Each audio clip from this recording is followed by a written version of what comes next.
Hey, what's going on, guys? Here we are again. How's it going, guys?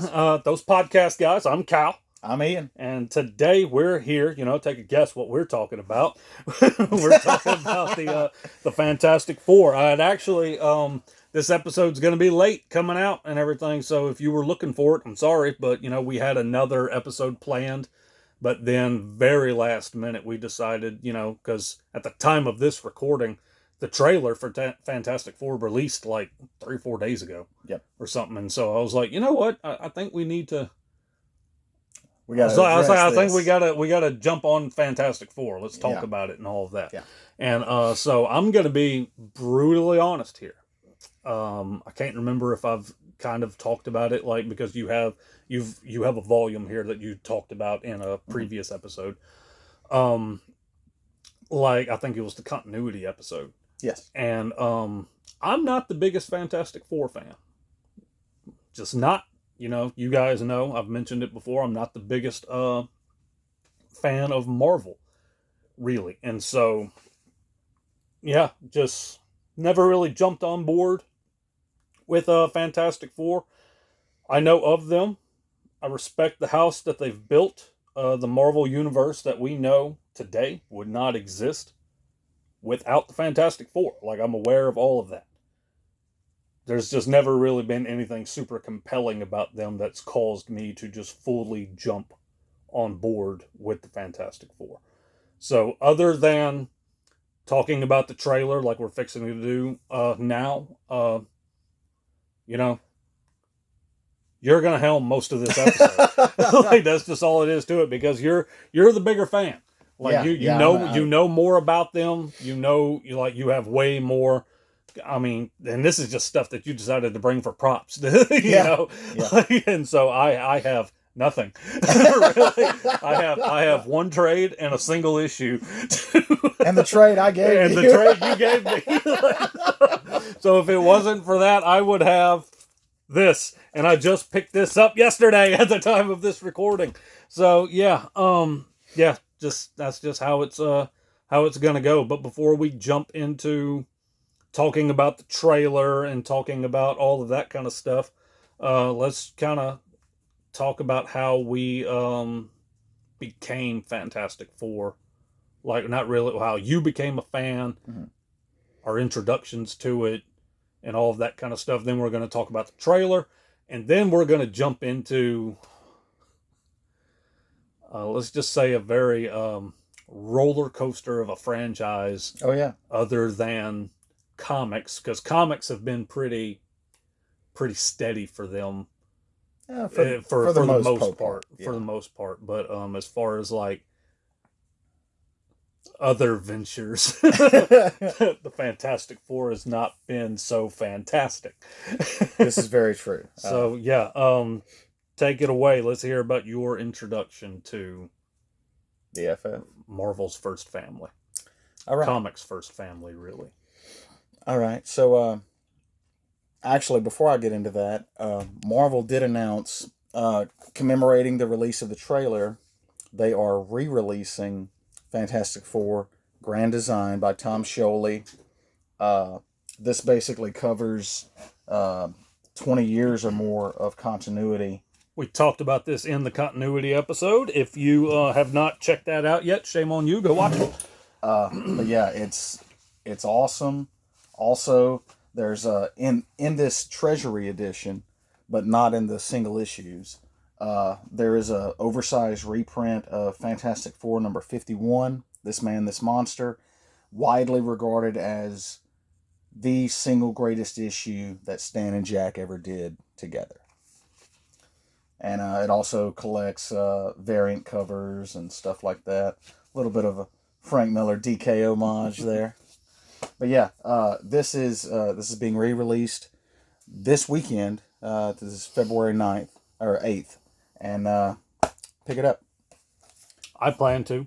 Like, I mean, like, something like that is made for something for people like me. Yeah. I mean, someone that's like, I'm not the biggest fan. I don't know a whole lot whenever it comes to Fantastic Four. So to have this very condensed history of Fantastic Four that the format is very, you know, it would work. It works best in this format, because if you get just a regular trade and try to put these I mean, look how small those panels okay, are. so imagine that trying to be, get a trade, a regular trade. Yeah, I'll go side by side comparison here.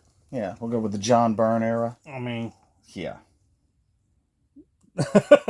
Like with how small the panels are in this, like it needs to be in this kind of big format, or even maybe the format that Frank Miller is so fond of, like with 300 Xerxes and all that stuff. But yeah, something like this it was absolutely designed for people like me. Yes. It's like, you don't know nothing about the Fantastic Four. You want to know more. You want to jump in somewhere. Like, there's a very condensed history of them. And anything from this that you kind of really like, I'm going to go revisit that. Like, I'm going to check out, like, let me read the actual arc of that and everything. And for those of you that don't know, it's a pretty cool thing. There's Sue right there. That's a pretty nifty addition too. And you're talking about, let me go find those single issues. There's a great thing where it's like footnotes, and he breaks down, this page covers these issues. Mm-hmm. This page covers these issues. So so it's very cool for someone who doesn't know anything about Fantastic Four, that wants to jump into Fantastic Four. Check that out to see if it's something worth checking out and everything, in your the history and all of that. All right, and that's our advertisement. Marvel, where's my money? Yeah. All right. All right. So okay. So I'm in my mid-40s.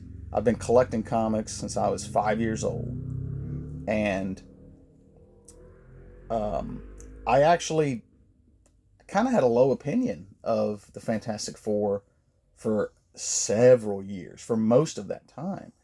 And I just thought, they're not superheroes. They're kind of nerdy. Yeah.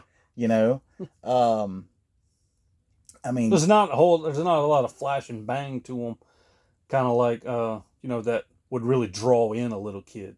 Right, right. And I knew who they were, of course. Yeah. But I mean, in the 80s and 90s, if it wasn't X-Men or Spider-Man or the Punisher or something grim and dark and brooding, a lot of fans just didn't go for it. Mm-hmm. And consequently, the FF comic was kind of at a low ebb at that point. But I got from my grandparents this box of comics from Sears for Christmas. It was an orange and black box, and there was just a random... For those of you that don't know what Sears is, Google is your friend. But there was just a random issue from the John Byrne run of FF from the 80s. And I knew who John Byrne was from being an X-Men fan. I was like, oh, cool, Byrne. Let me check it out. And I read, it was just this random issue. And I was like, wow, that was really good. And it was just different. Like, with X-Men, there's always everybody hates them. Everybody, they're persecuted. With Spider-Man, it's always, Peter Parker has personal troubles. He can't pay his bills. And he has villains he's got to fight. Oh, yeah.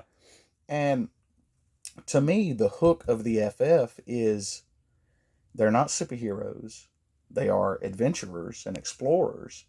It's probably the most straight science fiction corner of the Marvel Universe. And they're a family. More so than the X-Men are like a found family. They are actually family. Well, isn't like the actual, like from the get-go, like, Sue and Reed are already engaged, aren't they? No, they're not. Okay. No. I want to say they're dating at the beginning, and then they get engaged. Then, by the way, Marvel also put out a very faithful facsimile edition of FF number 1, complete with vintage ads reproduced. You want to grab that anniversary copy, put them side by side. This came out a few years ago. I've got this as well. It's a panel by panel recreation with modern styling of this. Check them out. But yeah, so yeah, it was very much an event whenever Reed and Sue got married. This is FF Annual 3 from 1965.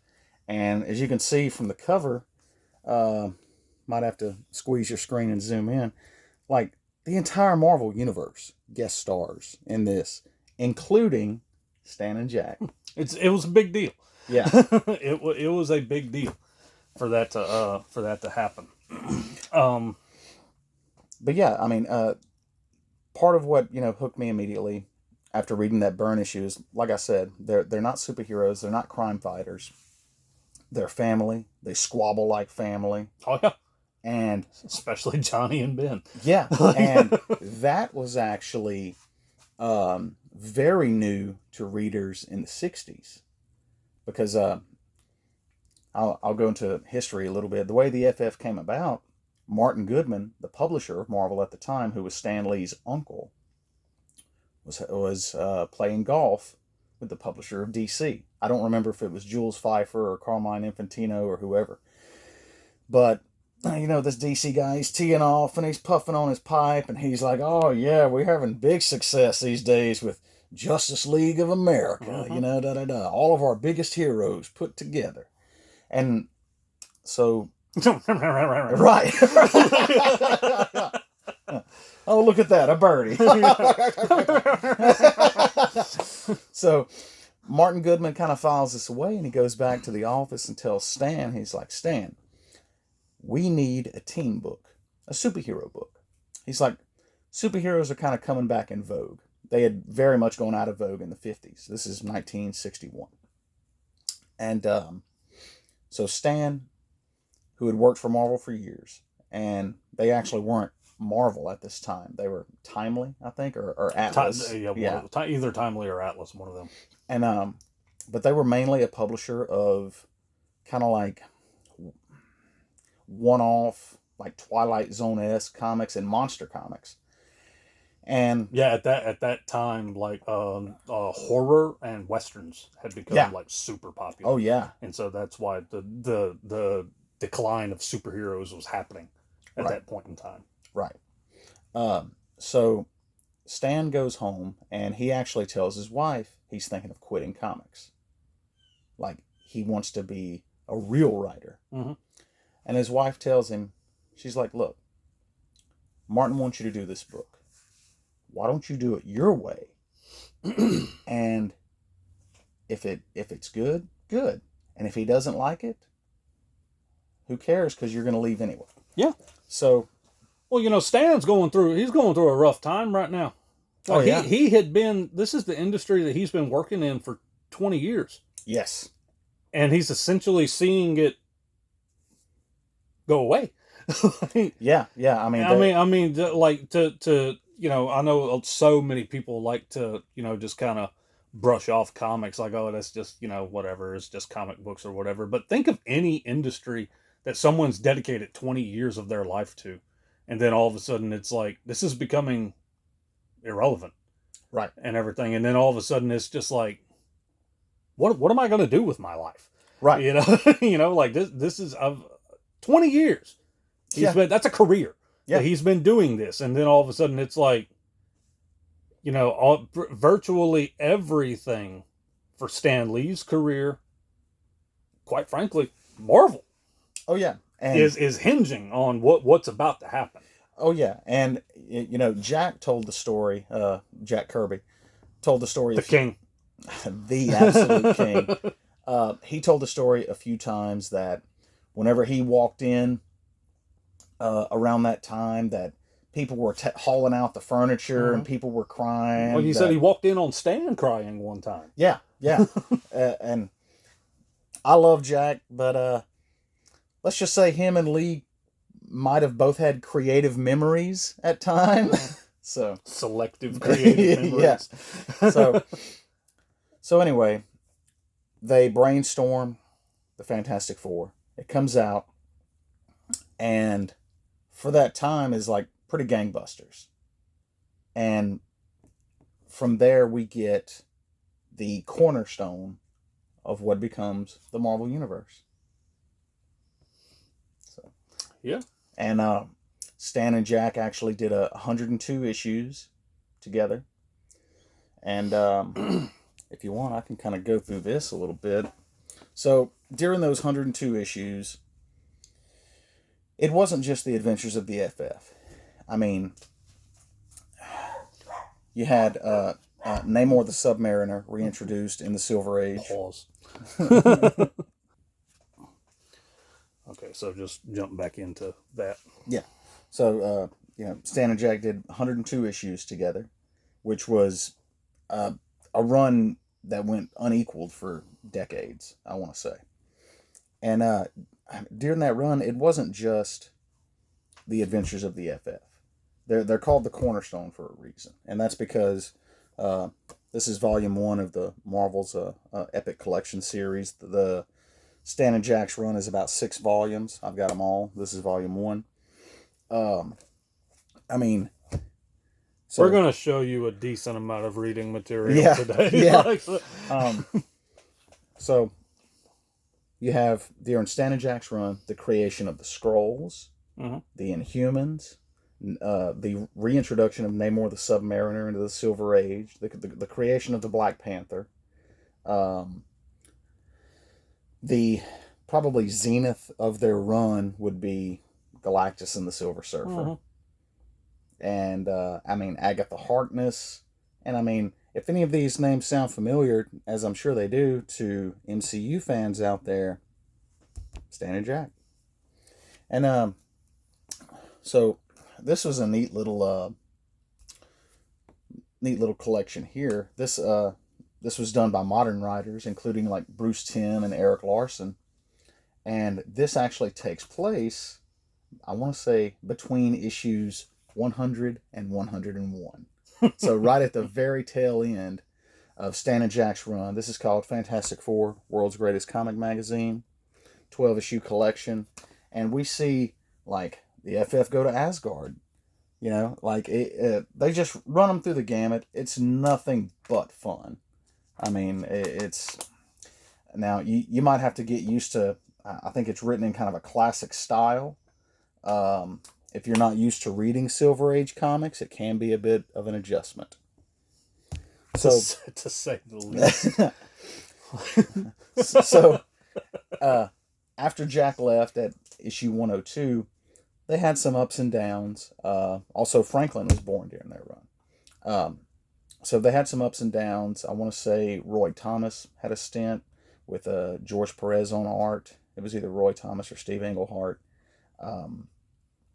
And Rich Buckler and some kind of journeyman, but it didn't reach the heights of the Stan and Jack run, which, in its heyday was the best-selling Marvel title. That's why it's often referred to as the world's greatest comic magazine.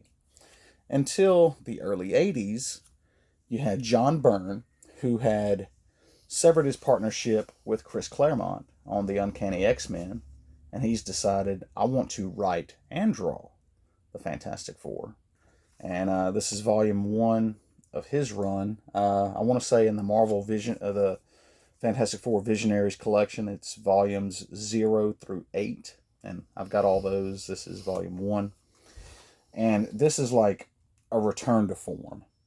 You have the Trial of Galactus, you have amazing shenanigans from Doom, the Inhumans, and some anniversary issues in there as well. Great stuff. And then after that, Walt Simonson had a run. Also Big very Walt fans. Oh yeah, his run is very highly regarded. And it was sometime after that you had the Tom DeFalco run. I want to say Tom DeFalco was like editor-in-chief at the time of Marvel, and that run's kind of questionable at times. You can't. No matter how much you love something, you can't have grade A runs like all the way through. Right. You and I have talked at length about certain runs of like Superman that like I love, and then it like, oh well, what about this particular? I was like, oh yeah, we don't talk about that. Right. I want to say after the DeFalco run came one of my favorite runs. This is volume 1 of the hardcover of Mark Waid and Mike Wieringo's run. This is amazing.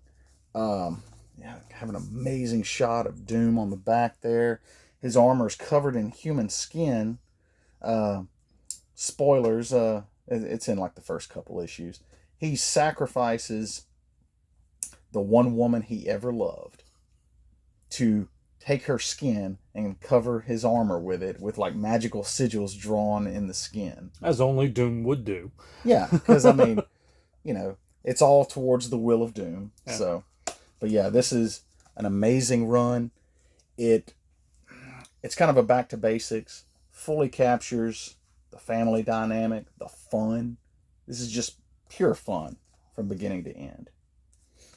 And yeah, that's amazing. And so it wasn't fantastic even. It wasn't too long after this run is when I started actively reading the FF. Right before Hickman's run, Mark Millar had a run, and that's whenever I jumped on. Uh-huh. And so I jumped on right before Hickman's run, and I read Hickman's run as it was coming out. That's my favorite FF run. I've got it. I've got volume 1 of FF by Jonathan Hickman, the complete collection. This is volume 1. There are 4 volumes. I believe they're all readily available. Amazing, amazing, amazing. One of my all-time favorite moments, not just in the FF, but in all of comics, happens in this run.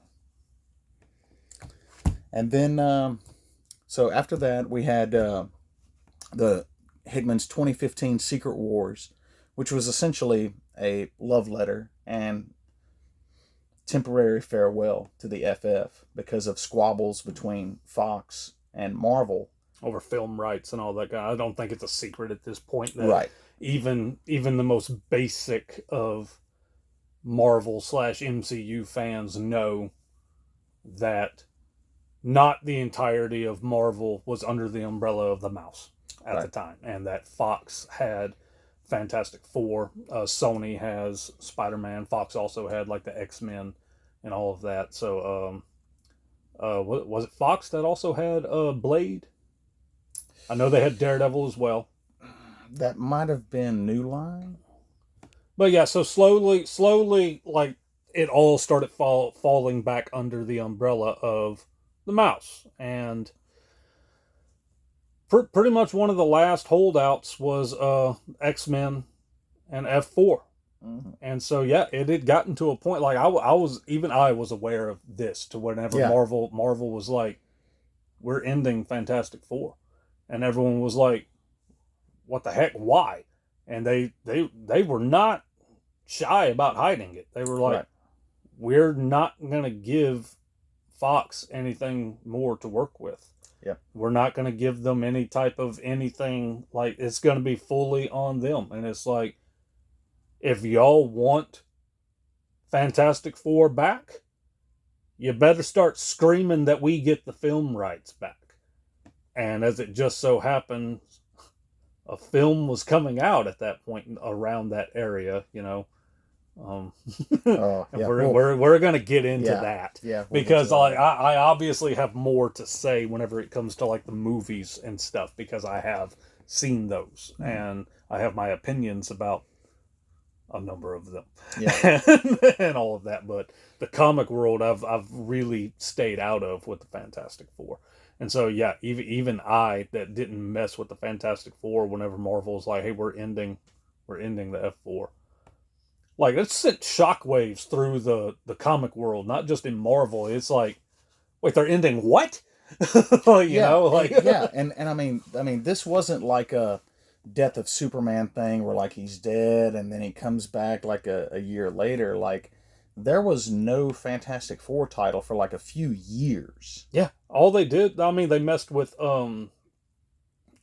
Johnny and Ben. Yeah. Like, they just would be in a thing here and there.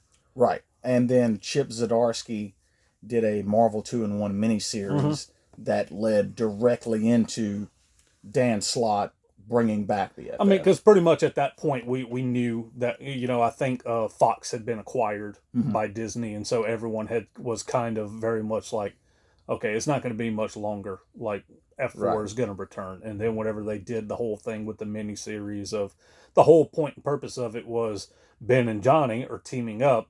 Very much in their comics version of Abbott and Costello, really. Yeah. It's like, they're teaming up to go look for Sue and Reed and everything and be like, hey, let's get the gang back together kind of thing, Yeah. And so everyone pretty much knew this miniseries was jumping into the F4 returning. Yeah. And so, yeah. Yeah. And then Dan Slott had a very acclaimed run on the FF. I don't have any of that here with me today. And then his run on that just ended a couple years ago, and now Ryan North has taken that over. And in the interlude, one of your favorite artists, Alex Ross, has put this out. There's actually 2 editions of this. This is the regular edition, and then there's like an oversized artist edition. And this is basically Alex Ross having a retelling of FF51, This Man, This Monster. So, and I mean, I feel like you don't have to be a Fantastic Four fan to get into this, but I mean, this might be an in for new fans as well. Mm-hmm. So, well, I told you I saw that at our local Books a Million, and I came very close to getting it just because just because of the look of it. Yeah. Like, man, it looks nice, and so it's like, but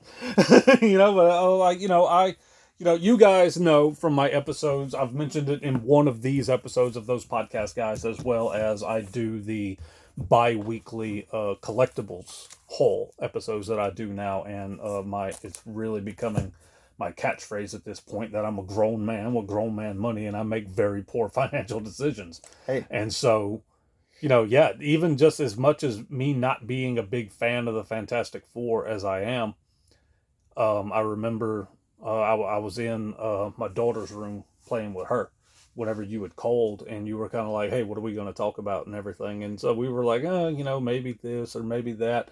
And just somehow or other, I was just like, oh, have you seen the Fantastic Four trailer? And you were like, oh, yeah, I saw it. Well, wait a minute. Okay, let's talk about Fantastic Four. Yeah. And so, we just went in from there. And I had a trade. I believe you gave me that one as well. Whenever Marvel was doing the whole Heroes Reborn thing. Yeah. I have. You gave me volume 1 of Fantastic Four, and I mean, I looked, and I cannot find it. Like, I mean, the house that I'm currently in, I have another house that still has a chunk of single issues, a lot of my books and things like that I still am just slowly I have a massive collection, y'all. I mean, and it's not like you guys see that this is very small compared. I have boxes upon boxes of stuff that are in another room. I have things in this room that is not even on camera. I've got a Ninja Turtle shelf. I have a kaiju and tokusatsu stuff. I have a Godzilla shelf. I have a Godzilla and King Kong shelf over there. And then it's miscellaneous things just laying around that doesn't even have a home for it yet. I was just like, I'll put that up later. So basically, every episode is coming to you from Cal's collectible cave. Yeah, pretty much. And I'm pretty sure, some of you guys have noticed that whenever you're watching and all that kind of stuff, it's something looks different. Because for just about every episode, I arrange things differently. And I was just I've told, I can't remember if I've ever said on an episode, but I'm the background will be ever changing. Yeah. Of me just arranging stuff. Like this Magneto here. I haven't had him up here for any of the other episodes. And then just randomly I was like, let's put him up here, and there's just a few other things that, something like that Lobo, I didn't have him, he was more over there, but he wasn't in camera or anything. I've got that King Conan that I've got up there for the first time and all that stuff. So yeah, it's constantly changing. And So I looked and looked and looked for that Heroes Reborn Fantastic Four, and I'm pretty sure I know where it is now at this point, and it's not at this house; it's at a different house. So, yeah, That's by Chris Claremont and Jim Lee, by the way. yes, and so yeah, went out like I have the of that Hickman run, the Volume 4 that you had given me. I've not sat down to read it or anything yet, but the artwork looks good to me. I will get into it eventually. Just uh, when it comes to trying something new, I have to kind of like get my mind ready for it. Yeah, no, You know what I I mean? get it. And Yeah. especially when it's something like this, because like I've done said numerous times, I'm just not a fan of them. Never really have been. That's nothing against them. That's nothing against specific creators or anything. They're just not my thing. And it's not like, and that's in a lot of ways, that's a lot of stuff dealing with Marvel, not just Fantastic Four or anything. And so, like, my intro to the Fantastic Four was um, me and my brother, as a lot of kids our age at that time, we had some toys. Didn't know what they were at the time. Like I had a Human Torch that I believe was from the 80s. Mm. He was already, he was flame on. He had a button that was either on his chest or on his back. I can't remember which one. And whenever you hit it, there was like a bulb that would Yeah. light him up and all that kind of stuff. And so I thought that was pretty cool. My brother Rob, he had a toy of Ben, the Thing, had like the hat and the trench coat and all that kind of stuff. So that was his that he had. I want to say, now that I'm really thinking about it, I want to say he had a toy of Doom as well, but I can't remember. Like, I have very faint memories of it. Like, you know Yeah. what I Yeah. mean? Yeah. And so it was one of them deals where it's like we didn't know that they were connected to one another. They weren't part of the same toy line. Like, Right. like, because mine was from the 80s, the Human Torch. His was from the 90s animated show. We would watch the animated show every now and then. And I remember whenever we were first watching it, like we saw Ben, like, oh, okay, hey, that's your toy, right there. Okay, all right, so that's what this is from. And then we see Johnny, flame on, like, hey, like, wait a minute, like these things are connected to each other. And so yeah, that was just my intro to the Fantastic Four, and we would catch an episode here and there. We didn't. It wasn't something that we watched religiously Mm. or anything, but we would catch an episode here or there. So yeah, that was pretty much my intro to the Fantastic Four. Uh, didn't see a whole lot of the cartoon show and everything, but yeah. So then we have we have some live action stuff to to talk about and discuss, and I can add a little bit more to this discussion because I've seen these and I have opinions on these and all of that kind of stuff. So let's first start talking about we're gonna okay, Yeah. we'll Yeah. wait Yeah. we'll Yeah. wait we'll wait. Yeah. Let's talk about what most people believe is like the first venture into live action with Fantastic Four, probably Yeah. the most widespread known thing with Fantastic Four as far as general audiences are Right. concerned. Um, I mean, I was a fan of the four around this time, and I liked this movie when it came out. I didn't love it. Um, as you know, I'm a huge Doctor Doom fan. Uh, Possibly my favorite Marvel character, and Period. In general, like it's like, not just yeah, heroes or villains or yeah, whatever. yeah. I Just mean, it's like him, Cyclops, Magneto. Like okay, those are the big three for me. okay, Um, but and Thor's swiftly moving up the list. But my biggest quibble with this movie was they got the right actor, and gave him the wrong material. Oh, the actor. I can't think of his name right now for nothing. I'm sure it's somewhere, like Yeah. oh, Well, back there somewhere. But like yeah, like when he was cast as Doom, Julian McMahon. That's his I name. was like, okay, Yeah. like Yeah. I'm like okay. He seems like even me, that's not even really a Fantastic Four guy, was like that seems pretty good. Like I'm not gonna lie, full disclosure, I have very little to no complaints casting wise. Agreed. Like Michael Chiklis as Amazing. Ben Grimm is, if I really, if we're talking accuracy,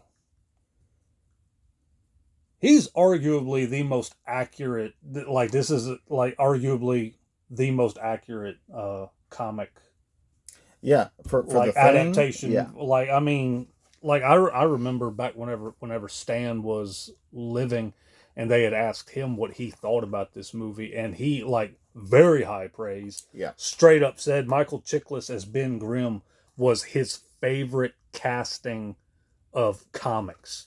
Right. Period. And very high praise. He's not really wrong. I mean, Right. that was a very well done performance for Ben. Right. If if I had to pick a weak link in the cast, um, it's between Ian Graffudd or Jessica Alba. For me, it's Alba. Um, Like, I mean, I don't mind her in the role of Sue, right. but it's like She wasn't given a whole lot of no, like character development. no. Um, you know, especially in today's day and age, very unpopular opinion. Chris Evans, I like him more as Johnny than Cap. I love him in both roles. I mean, I like him in both roles, but like, yeah, I mean, I love him as Johnny.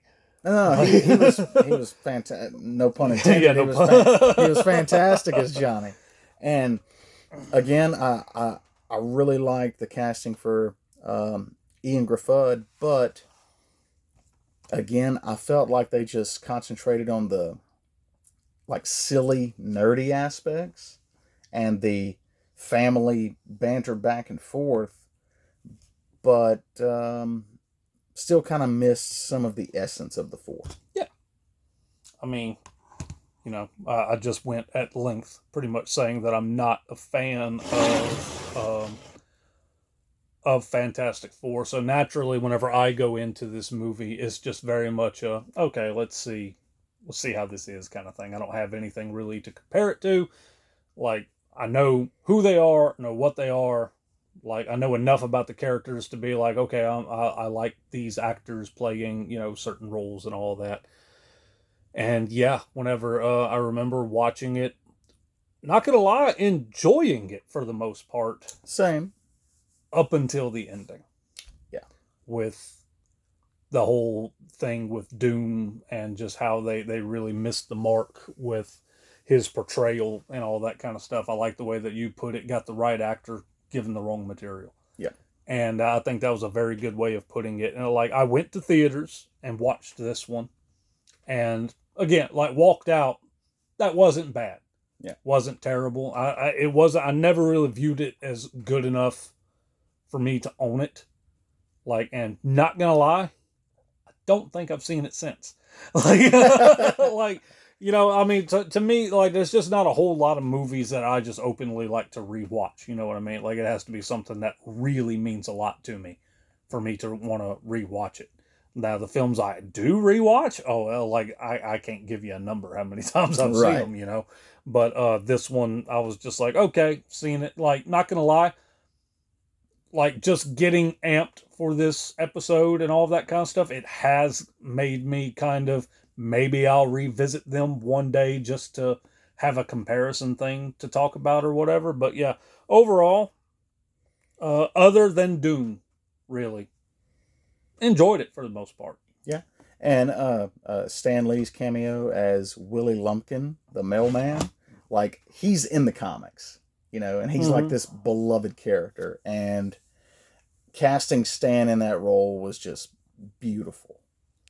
And for anybody interested in owning this, there are some fantastic special No features, pun intended. some great documentaries. There's a documentary on just the history of the Fantastic Four, the comic, and there's a wonderful documentary on Jack Kirby. So yeah, that's pretty much our thoughts and opinions on that one. Now I have a very different outlook on this one. Rise of the Silver Surfer. I have to amend my list of like favorite Marvel characters and put the Surfer on the list. Like I figured that amendment was coming. like so much so to the point of like I used to joke if I ever had a son, I wanted to name him Norrin Rad. Yeah, there's nothing wrong with that. That's an awesome name, dude. Like, there's nothing wrong with that. But yeah, so this one, yeah, so I think it started really strong. Yeah. I mean, they nailed the Surfer. Oh, I have zero problems with Surfer. Right. I mean, what other than he's connected to his board, really, as far as like his powers are concerned and everything. That was accurate for his earlier appearances. Okay. But and actually spoilers for a 12-year-old movie or whatever. I think it's considerably older than that. The part of the movie where like Doom steals the board and steals his power, like that actually happened in early FF comics. 07. Whenever this came out. Wow. So yeah, it's been like 19 years or so. But anywho, so yeah, casting for the most part, pretty much returned for this one. Yeah. Really liked Silver Surfer. He didn't bother me too much. I think Doom was handled better in this one than what he was in the first one. But still not Doom. Right. Like, I mean, this is like, I would have bought it more if this was like, oh, that's Doom's old goofy cousin. Or something like that. Okay, that makes it a little bit better. But then it's like Doom is just kind of like, you're not a universe threat. No. But Galactus. Yeah. Like, I would seriously like to have a conversation with who, you and I have talked about before, that I would love to figure out whenever people are pitching things like this. And it pretty much gets to something like that with Galactus. And who he is, what he represents, and all that kind of stuff. And it's basically like, let's make him a cloud. Who came up with the idea to change him to that? And then who said, that sounds wonderful. Make it happen. Like, you know what I mean? Okay. Like, the only thing I can think of is that maybe they were gearing up for a third one. Because it's been a while since I've watched it. But, like, he just shows up at the end. Yeah. And Surfer Voltorbs him into, like he just blows up. Yeah. I mean, now, okay, in the original, like, FF 48 through 50, there are, like, cataclysmic events in the sky and stuff like that. And, Uatu, the Watcher, appears and stuff. The only thing I can think of is that, and this is canon in the comics, Galactus doesn't have, like, a set appearance. Like, if you're, like, an alien and you see Galactus, he appears as, like, a giant member of your race, I don't know if maybe they were going it for that and then would have transformed into the Galactus we know and love. I don't know. I'm not gonna lie, I don't think they put that much thought into it. Like, I really don't. Part of me thinks that it's just like, well, I mean, to them, maybe it was like, how do we work in just this giant planetary being and it's very likely that someone was just like, you know what, just make him a cloud.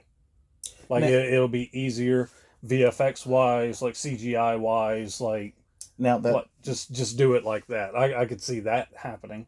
so bringing this up brings a couple different things to mind for me. One is that you and I have often talked over the years about things that look great on the page don't always translate well to the screen. Mm-hmm. Oh, we're gonna something else we're gonna talk about. Oh yeah, That. oh yeah, That's in there. And Galactus could arguably be one of those things. Yeah. Maybe it was like some exec was like some giant purple guy with big, things on his head. Yeah, I mean, maybe. I mean, let's be honest here. Maybe tech wasn't right at the time. Well, to accurately portray Galactus how he needs to be portrayed. Well, and that's the other thing I was going to bring up is that these movies are essentially part of like the first wave of Marvel movies. Mm-hmm. Whenever Marvel movies were still kind of finding their footing. Yeah. And so in that instance, I can almost forgive it. Yeah, I mean, because at this point we've got like what we've got a couple of X-Men movies. Mm-hmm. When did X2 come out? I don't know. Okay. I mean, maybe X3 was out by then. I can't remember. Maybe we had like a couple of Blade films, mm-hmm. at least. A terrible Punisher film with Dolph Lundgren. Ghost Rider. I think we had Ghost Rider at that point, or maybe like not too long after this one. Yeah, I want to say it came out maybe after. In like what 09, 08, 09, something like that. I can't remember. I don't know. I waited forever to see that. Boy, how disappointed were you? I actually enjoyed it. Get out of here. But I didn't say it was great. I said I enjoyed it. But yeah, so there wasn't a whole lot of like it was still like you said they were still kind of trying to find their footing. But yeah, I mean it's just it wasn't the movie wasn't a terrible like a whole loss in my opinion. I like that Johnny pretty much gets all four of their powers at one point, and like that was pretty like that was pretty cool seeing him and Doom go at it with each other, and it's just like that was pretty cool. But yeah, overall I wasn't super impressed with that one. Yeah, agreed. So much so that whenever this next one was coming out, even though it was going to be a full-blown reboot, I literally just up and decided I have no desire to see that in theaters. I'm going to wait for it to come out on DVD. And the only reason I ended up watching it at all is because at Hastings, y'all were running one of those deals, one of those stupid, crazy deals that y'all would do every now and then where it's like, buy one used DVD at $3.99, get the next 5 for like $1.99 or something like that, And so, like, I skipped it in theaters, and whenever I was there just grabbing movies, like, I saw it there, and I was just like, if I like it, I like it. If I don't like it, I've lost $2. Yeah. Like, it's not that big of a deal. And so, yeah, then I watched it. And, my thought, I've shared this opinion with you more than once. I think we have the same opinion. Go ahead. You, changed the design just slightly. Some of the characters. Okay. Change character names. And you call this anything other than Fantastic Four. It's a decent sci-fi film. It's not terrible in that regard. Yeah, it's not great. It's not abysmal. It would be worth a watch. It would sit there and be like, hey, I watched a pretty nice little sci-fi flick the other night, like that. I think that would be how I would categorize it. But to try and pass that off as Fantastic Four, I was just like, no. No, just a big fat no. I'm sorry. There was nothing, there's hardly any redeeming qualities for this film as far as I'm concerned, comparing it to Fantastic Four. Now, okay. That was pretty much my thoughts on it, was that change the name, change the character names, it's an okay sci-fi film. Yeah. My favorite part of the movie was really kind of showcasing the body horror aspect of what they went through. Mm-hmm. I really hope the MCU touches on that. It seems like, based on the trailer, we're going to get some flashbacks of that. So yeah, and I loved Miles Teller's performance, and I would love to see him come back as the Maker, because this deviates greatly from the original comics, but is somewhat in line with the Ultimates version of the FF. And so the argument could be made, this is Ultimate Reed, he becomes the Maker later. I'd be okay with that. And, you know, I was actually thinking about this last night, and because I knew we were going to talk about this, and there's a part in the movie where Reed just, like, abandons the others and goes off for, like, a year. And he, like, uses his powers to, like, alter his face so cameras can't catch him and stuff, and the military's looking for him. While that's happening, his childhood best friend, Ben Grimm, is literally being taught to become a killer. You don't abandon your friends like that. You don't abandon the woman you love like that. You know? Yeah. And I'm going to go ahead and say something here, y'all. I've got my dogs are really messing up this video like there's no tomorrow. They keep hearing any little noise that's happening, and they're barking at stuff, and the mailman just came through. So if you're watching this and you see like the editing is kind of like, why does the video keep stopping and they're in different positions? Like that's why. And so, yeah, this is about the 4th time we've been stopped while trying to record this and everything. So, yeah, I've got 2 of the dogs in here. The other 2 are up front. Yeah, so we'll just go from there if y'all hear any little like happening or whatever. So, yeah, I'm sorry. Continue. No, but the fact that you had Reed abandon his surrogate family, more or less, for a year and then come back. Yeah. That's not in keeping with Reed's character. No, not at all. I mean, like, how you're going to sit there and, you think Fantastic Four, you think family, you think bond, you think more than any other group of characters, these guys have each other's back. Mm-hmm.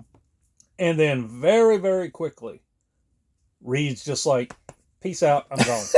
Yeah. And it's like, no. Right. So like, I mean, like I said, that's not at all in keeping with Reed's character. Mm-mm. It is in keeping with the character of the Maker. Yeah. I could, I think you had said something like that one time before, about him coming back as the Maker. And yeah, I'm like, okay, I'd be down. I'd be down for that. And I think he would be down for that. Oh, agreed. Because he was very not happy with how this film turned out. Yeah.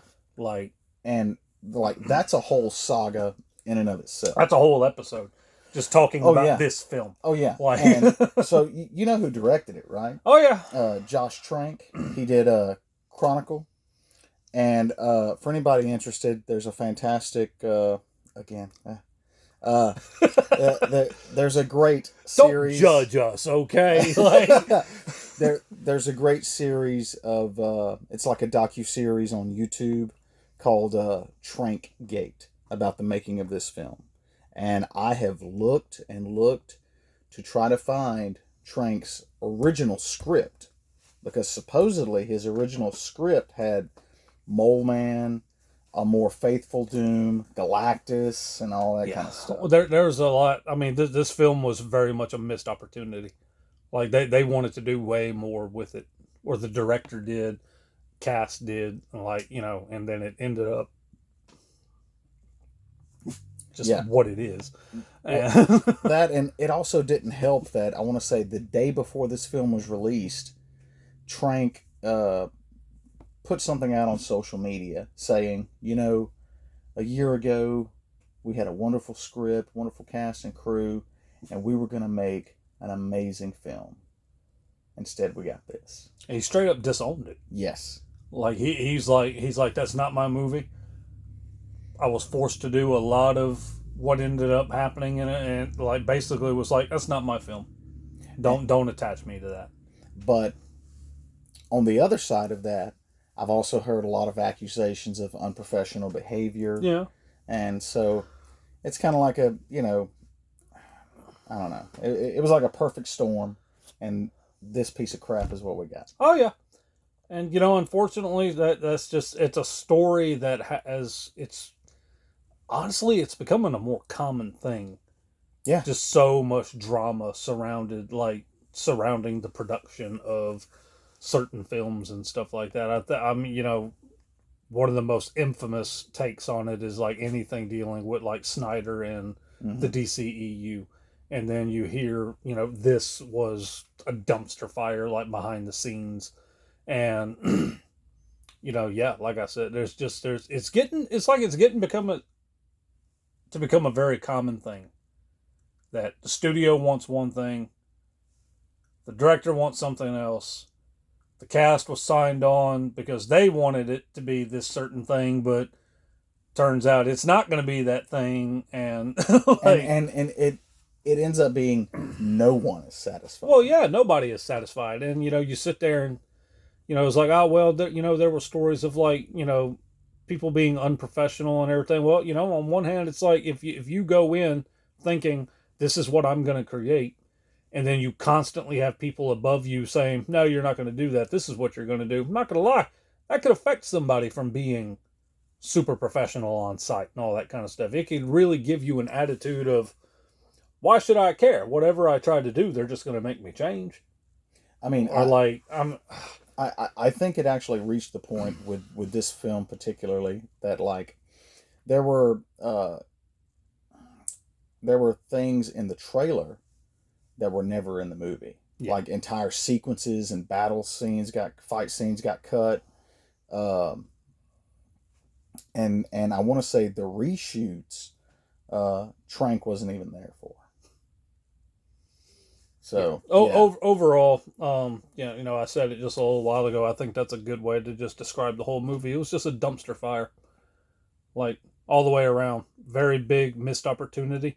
It was really only released because I think they were contractually obligated to try and release something, or rights were going to revert back. So it's like, we'll just shell something out so that we can keep the rights and everything. But then by this point in time, you were already going to change so much. Fans were starting to hear about the changes that you were going to make. There were some casting decisions that were done, mainly, not jumping into anything other than like Sue and Johnny not being the same race. And it's like, well, the way to get around that is, I can't remember which one it was. One of them was adopted or whatever. And it's just like, I want to say Sue is actually adopted. I can't remember which one was which, but it's like one of them was adopted, and that's the way to get around that. And it's like, you've already tried twice and fell flat on your face. This was your redemption arc.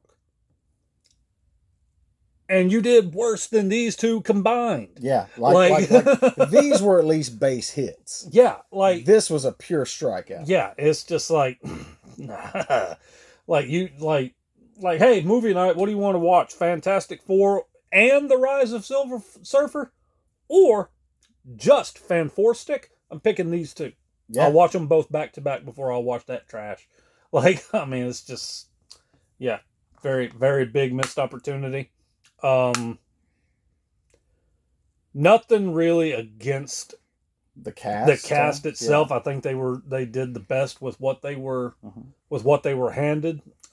Kate Mara, I didn't mind as Sue. I don't mind Kate Mara, right? In a lot of ways, just throwing that out there. But yeah, I mean, didn't really care for the take on Ben. Just no. Okay, I didn't see a need for Ben to be nude as the thing. No.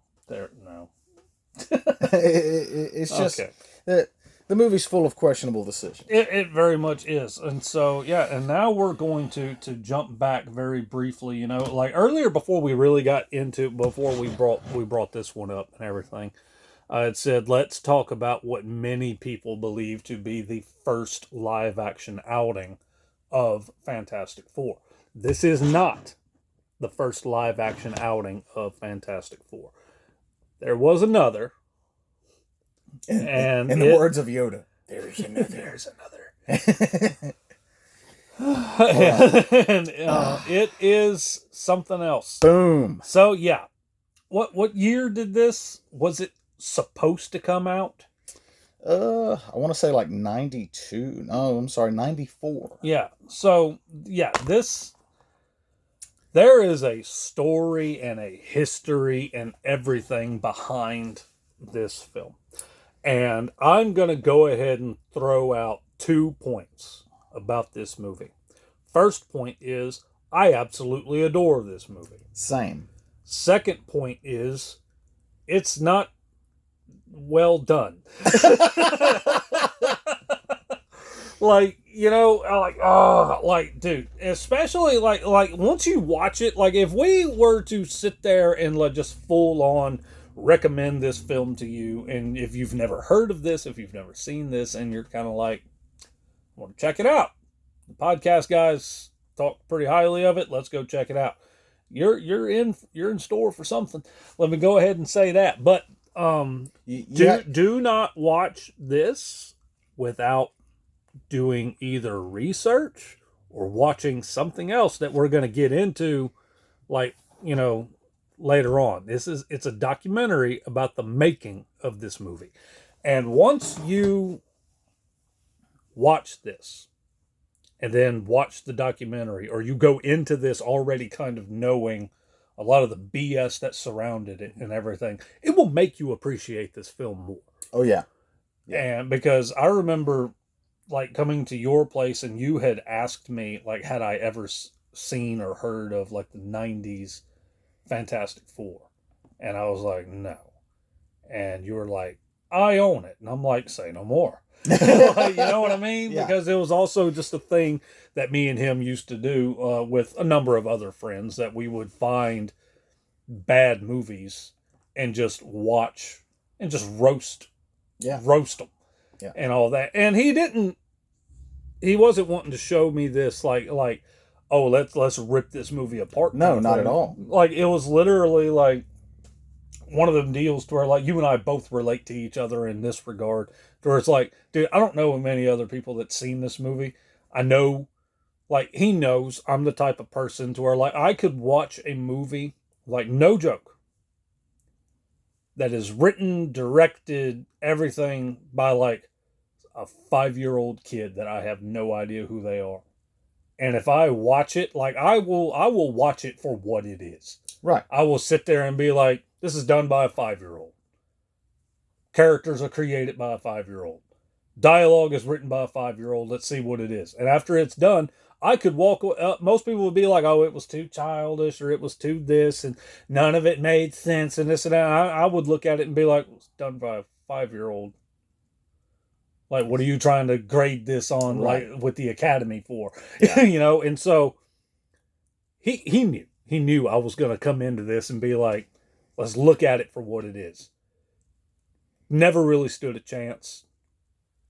Cast, not just the cast, production team, director, like, everybody was made out to believe it did stand a chance. Yeah, and behind the scenes, it never stood a chance. So you mentioned something earlier with Fan Four Stick, that Fox was obligated to release it within a certain time period, or the rights would revert back to Marvel. That's the reason for the making of this film. The guy who purchased the rights, Bernd Eichinger, I believe he purchased them like sometime in the 80s. And there was a point in time in the 80s and 90s, Marvel was selling off rights to as many properties as possible. One, to try to stay afloat, because they just about went bankrupt in the 90s. And so this guy had held on to the rights for years. And finally, he's like, okay, if I don't start production by this date, the rights go back to Marvel. So I've got to do something. So he calls up Roger Corman and says, "Can we make a Fantastic Four movie for $1 million?" Now, for Hollywood, that's an ungodly small amount of money.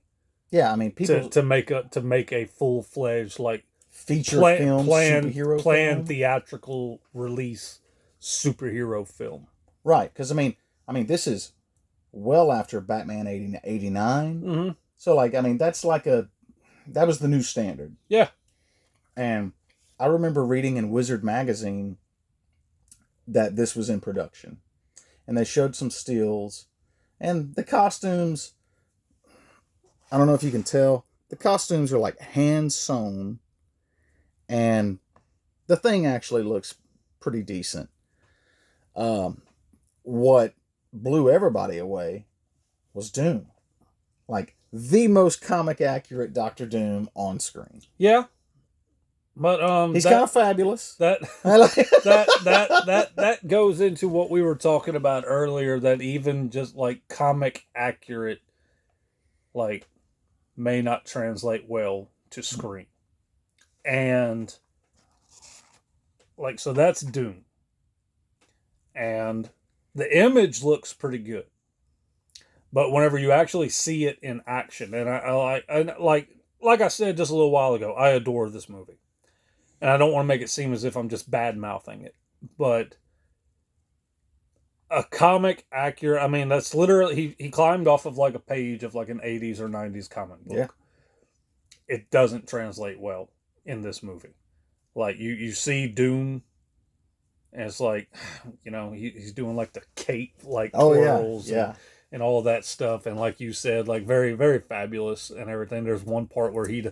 And he's like, "I'm Dr. Doom," Yeah. you know, and it's like, I'm sorry, as much as I love this movie, I think you had to pause it because I was laughing so hard whenever that part. No, I'm pretty happened. sure we were both laughing. Like, yeah, it's like, But no, I mean, the cast and crew put their heart and souls in this movie. They did, because they thought this was their ticket. Well, yeah, you know, and they were sold on the fact that this was gonna be a big deal. This was gonna be, we're gonna put some real serious money into this, and we're gonna, you know, because let's be honest here, there's a lot of movies, a lot of people like to, you know, you look at these big budget movies nowadays and everything, like a lot of those movies are done like post-production. A lot of CGI is done. Mm-hmm. And so whenever you're kind of told nowadays, like, you can act like there's no tomorrow in a movie, but if you're told by the director, "Oh, we're going to touch that up post-production," or, you know, a lot of stuff that you're doing is like on a green screen and all that kind of stuff, you're pretty much trusting them. Right. And this film isn't super big, like CGI heavy. No. There are some CGI sequences in there. They're not done super well. No. Like, they're not, you know, I can't even say it like that. They're bad. Yeah. They're straight up bad. Like, there are PlayStation 1 video game graphics that look better than the special effects that was in this film. And for reference, you know, like, what year did you say this came out? 94. 94. Jurassic Park came out in 93. Mm-hmm. That's the difference between big budget. Yeah. Throwing your money into something. We want this to succeed, and we're doing this to keep the rights. What? Like, you look at the special effects, like, you know, we'll just Human Torch at the end. Those special effects versus the T-Rex from Jurassic Park that came out prior to this.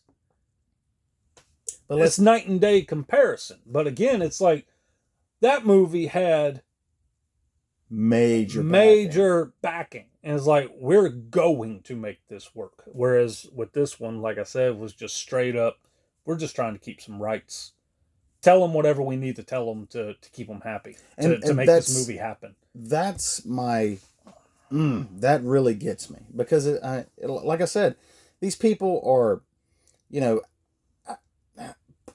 putting their soul into this, thinking this is it. Meanwhile, and I mean, the director doesn't know it's not going to be released. Mm-mm. I don't think, I'm not sure if Roger Corman knew or not. There's kind of some possible shadiness there. Yeah. But what really ticks me off is Stan Lee knew it would not be released. Okay, so... And he shows up on set with donuts, patting everybody on the back. Oh, yeah. Oh, we got high hopes for this one, you know, Excelsior, and all that stuff. And tells the guy who's playing the thing, Michael Bailey Smith, he's like, you know, you embody the soul of Ben Grimm, you know, da-da-da. Sound familiar? Right. So, yeah. In the Stan and Jack argument, yeah, I'm on Jack's side. Yeah, I mean, look, I'm going to be there. I'm going to go there. Full disclosure. I respect Stan Lee for what he created and what he co-created, and cannot take away that Marvel would not be what it is without him. People really, really, really overlook Jack Kirby's contributions to not just Marvel, but to the comic book industry overall. Yeah. Stan Lee is very much incorrectly given the praise and credit for creating Marvel by a lot of people. Right. Like they like, there's an ungodly amount of people that will sit there and like, oh yeah, he created Marvel. No, he did not. No. There was a lot of things that were created that he took credit for. Mm-hmm. There was a lot of things that he co-created, that he took sole credit for. There was a lot of things that he had nothing to do as far as writing is concerned, and he was given writing credit for it. Like, I don't care who it upsets. I'm not a big fan of Stan Lee. I'm just not. Again, I respect him because he did co-create some things. I mean, look at what we're talking about right now. Right. You know what I mean? Like, he absolutely made some powerhouse contributions to the comic book industry. I'm not taking that away. But he absolutely buried some things. Oh, yeah.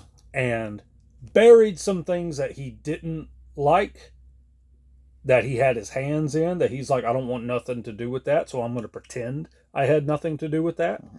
And then, like we just said, either co-created or co-wrote, or in some cases, did not even write, that he took credit for. Oh, that was mine. I did that. Or at least on the pages, written by Stan Lee. No, it wasn't.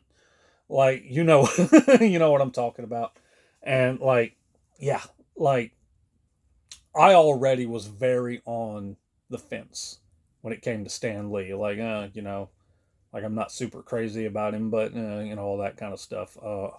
Watching that documentary, after seeing this movie, that pretty much, nope, I don't give a flying hoot about Stan Lee. I don't care what anybody says. I've got very much a kind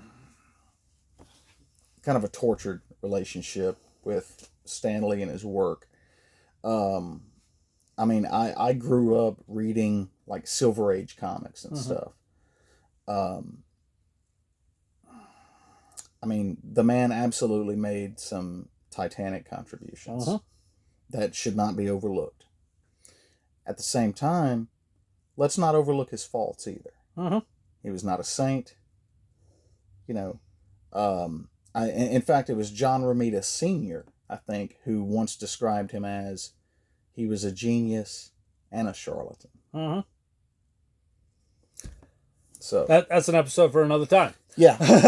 You know, so yeah, let's so yeah, I mean, let's move on. I'm moving this over, so if you wanted to plop that up here, on the side. For anybody interested, you can probably find torrents of this. There's no official release. Yeah, there's no official release. You're gonna find it's bootleg copies. Yeah, that's like, all it is. So if you go to try to find it, and it's like the quality is very fuzzy, or something like that, I mean, try again. Try like I mean, as far as streaming is concerned, I'm pretty sure there are probably some websites that you can find like some good quality things of it, or you can purchase a physical copy of it. Yeah, this version, the disc will look like this. It's the only version that's on Blu-ray.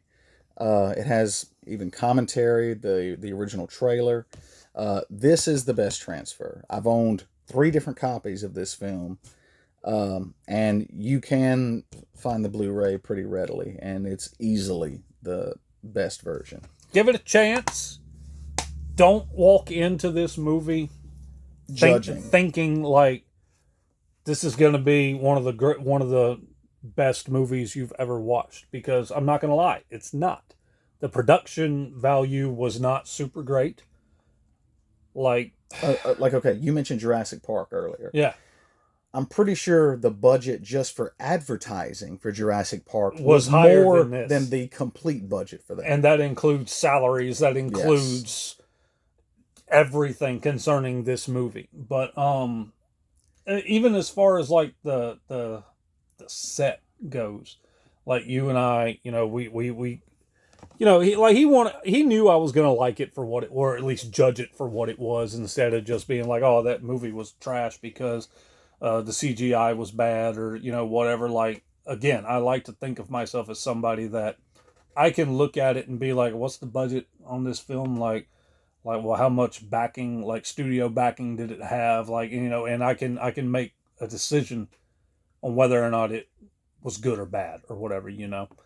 The set for when they crash on Earth, like even I was like, even I was like, they could have did better. Like, I mean, like this is supposed to be like a crash. Like a rocket ship crash. And you have the grass is still nice and green. You have just like, I mean, you got a couple I found an old fender from this old spray painted white, saw it in half, put that end over here, do that 20 more times.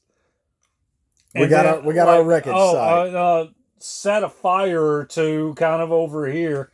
Here's a couple smoke bombs. Yeah, okay, there's our wreckage. And it's like, I think it, like, oh God, yeah, that set by itself, like whenever that part happened, I was just like, can't overlook this one. This was just, but again, was this something, because at this point in time, it's something that would have happened.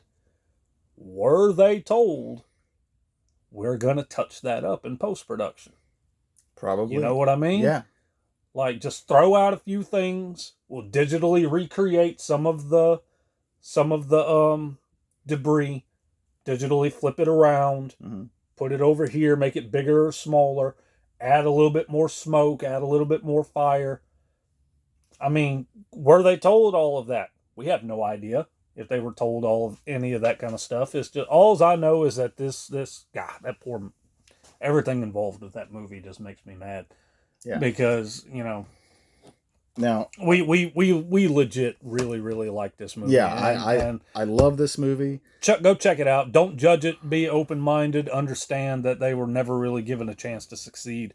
I think you'll walk away enjoying it as well. And for those interested in the whole behind-the-scenes saga, check out the documentary Doomed: The Making of Roger Corman's Fantastic Four. Fantastic interviews with cast and crew. And I can't help it. no, it's okay. But yeah, really good. Sheds a whole new dimension upon this film. Just giving you a heads up. It very well may make you have feelings about Stan Lee. Just throwing that out there. Because it sure let me know how I was going to feel about him. After, who was it? Like, was it the actor? Yeah, it was the guy who played in Reed. Like, he said that Stan Lee had come and visited the set. And then there's actual footage that's on this documentary of Stan at like a convention or something. Yeah. And someone had asked him about the movie, and he basically was sitting there just damning the movie, just like, oh, that thing, like, yeah, he's like, very much just brushing it off. That's nothing. Don't worry about that and everything. And the guy that played Reed was like, this is news to me. You were at set patting everybody on the back saying how good of a job everyone's doing. You brought the donuts, Stan. that's right.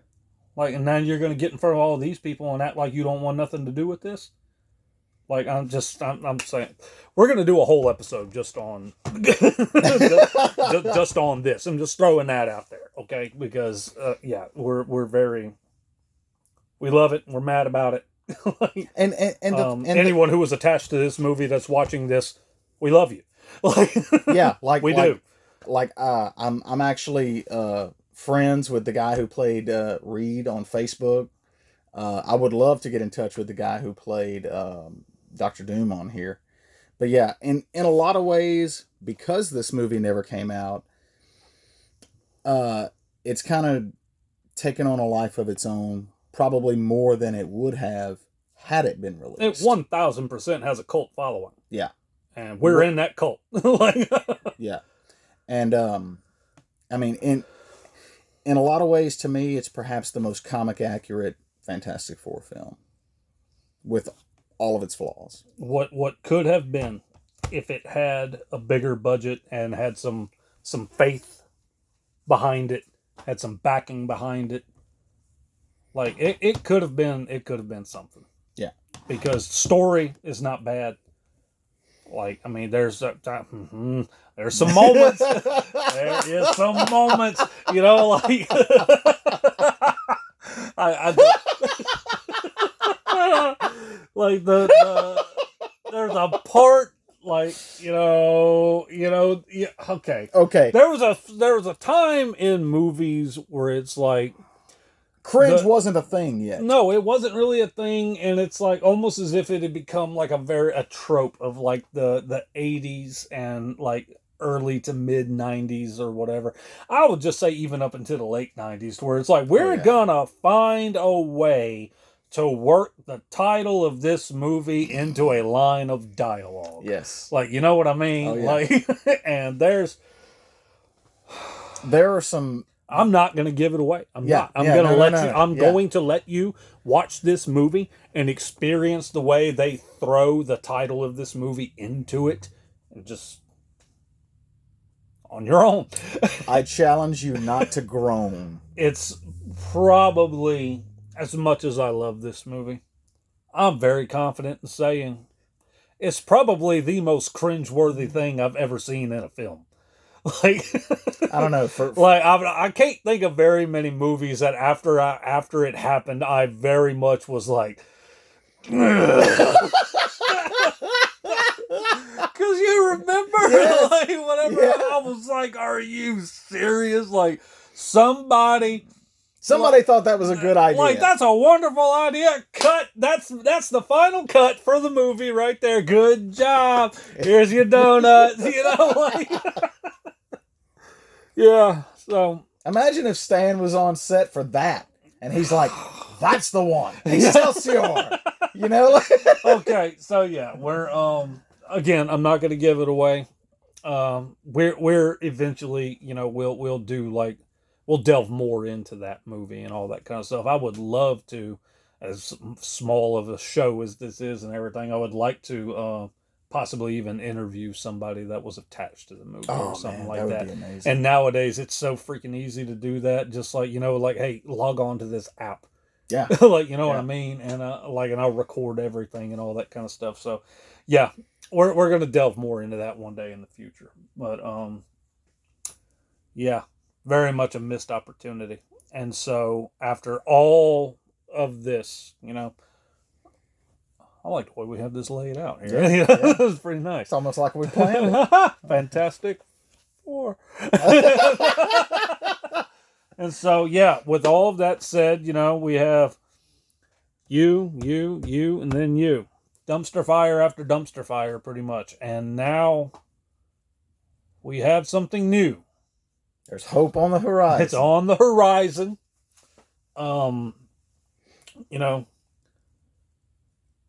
I think I was about a day late, a day or two late. I didn't even know the trailer had released. Mm. And I got on TikTok or something. And I started seeing people mentioning like, oh, you know, this, or like, I can't believe people's upset about this or whatever. And I'm just like, how do they know? Like, what are you talking about? And then that's whenever I like, oh, dang, like the trailer released. Okay. And so I remember like I came home and went to watch the trailer and all of that. And I will say overall for the movie, um, while I do have some gripes that may correct themselves after the film comes out, like I'm not a big fan of the casting for Reed. I'm Agreed. just not. I have nothing against the guy, No, no, no, no, no, Pascal. no. Nothing Nothing. against Pedro I've Pascal. liked him in a number of things that I've seen him in, but it's one of them deals to where whenever they're like, oh, he's been cast as Reed Richards, and I'm just like, no, sorry, I don't see it. Yeah, Like, I would have. I just don't. No, I would have just brought back John Krasinski. Me too. Like, because I thought he was fantastic, and but yeah, I would have brought him back and go ahead and get Emily Blunt as Sue. Like, that would have been. Okay, now I was not familiar with Vanessa Kirby, or her work or anything before seeing the trailer. Just her little bit in the trailer, I'm like, that's Sue, because for the longest time, both in the earlier comics in the 60s and in the movies, Sue was always the damsel in distress kind of thing. And beginning with Byrne's run, like John Byrne officially changed her title from the Invisible Girl to the Invisible Woman. Like she was already a mother, already married. Yeah, why are you calling her a girl? Exactly. Like, And so I mean there was quite a bit of character development there. And while Reed may be the brains, um, Sue is like the glue that holds them all together. And just Vanessa Kirby's part in the trailer really kind of brought that home for me. And so I'm very much looking forward to her portrayal of Sue. I mean, yeah, like the whole thing of me saying like bring Emily Blunt in is because like Krasinski being cast as Reed was really one of the ultimate like fan cast Oh yeah, things that absolutely. that happened and all of that, and there was a lot of people that it was just one of them deals where it's like we want to see John Krasinski as Reed, think he would pull it off, and so we got that. And so then immediately it's like they've already, him and Emily, they're married in real life, they've already acted together in A Quiet Place, Yeah. and they did very well together. There's some times where husbands and wives do not, Right. they don't jive well together on screen and all of that, but they did. And so it's like they've already proven that they can do really well together on screen. Make her Sue. Think she would be a pretty good Sue. Like, make it happen. But, whatever. We got him in the Multiverse of Madness, which, kudos to the casting. Not That was I'm not happy about the execution of him in that was in the more ways than one. Like that was the worst tease slash like fu to the fans I've ever seen. yeah, like no, I no. Yeah. I'm sorry. That's I'm not going to jump any more into that. Yeah. So yeah, I'm not super crazy about Pedro being Reed. Even after watching the trailer, usually after, if I'm not super crazy about casting, after I see a little bit of something in like a trailer or something like that, I'll be like, okay, I'm a little bit more cool with like giving him a chance or anything. My opinion hasn't changed at all. I'm just like, nope, I still don't see it. Okay. We'll see what happens. Okay, here's a question. If Pedro had gotten rid of the mustache. No. No? No. Okay. Again, it's nothing against him. I just don't see him as Reed. Right. I just don't. Like, I would have less issue if he would either go beard yeah, or clean shaven. I don't know. I think I'm beginning to think that Pedro has something worked into his contract with that mustache, because every time you see him, he's got that rascal just about. Like, I don't know, whatever. But Johnny, I know next to nothing about the guy playing Johnny. I think he's from Stranger Things. Sorry, Hannah Gracie. I don't give a flying hoot about Stranger Things. But so yeah, I'm like, I don't know anything about him. Trailer wise, looks kind of promising. Looks like he's gonna have like very much the Johnny attitude and everything. Yeah. So like, okay, Ben, like, we very briefly see the human actor that's gonna play Ben. Looks pretty accurate for me. As far as Ben goes, there's a lot of internet backlash that's happening right now with him. Like, really? They think they don't like his voice. The voice does seem different. I'm not super crazy about like the voice itself doesn't bother me. I would like, and we didn't get a whole lot in the trailer. I would like to hear more of an accent.